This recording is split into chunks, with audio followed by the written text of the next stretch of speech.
мавзӯи дигар наворҳои машғул шудан ба фолбинӣ ва сеҳру ҷодугарӣ бо нағмаи усулҳои нав дастрасӣ мо мешавад. Фолбини навбатиро ки бо истифода аз хуни ҳайвоноти хонагӣ ва гузоштани чилчароғ гӯё ба ҳоҷатбарории мардум машғул аст, дар ҷамоати деҳоти меҳроботи ноҳияи Ашт милитсия муайян намуд.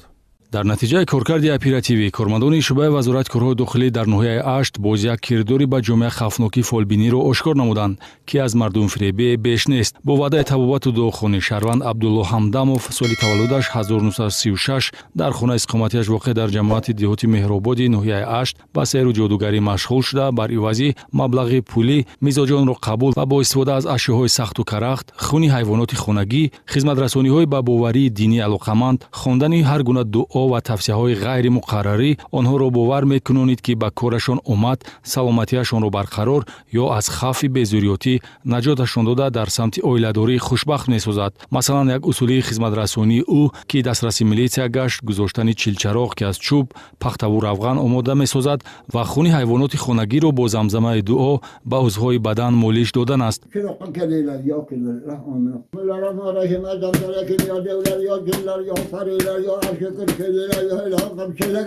дар замони тараққиёти илму техника ва рушди соҳаи тиб рӯ овардан ба чунин амалҳои хурофотпарастона боиси таассуф ва аломати гумроҳии афроди аз ин гуна хизматрасониҳо истифодабаранда аст. Барои машғул шудан ба фолбинӣ ва сеҳру ҷодугарӣ нисбати Абдулло Ҳамдамов дар асоси моддаи 482 Кодекси ҳуқуқи вайронкунии маъмурӣ протоколи ҳуқуқи вайронкунии маъмурӣ тартиб дода шуда, аз ҳуқуқ вайронкунанда ба манфиати давлат 2560 сомонӣ ҷарима ситонида шудааст.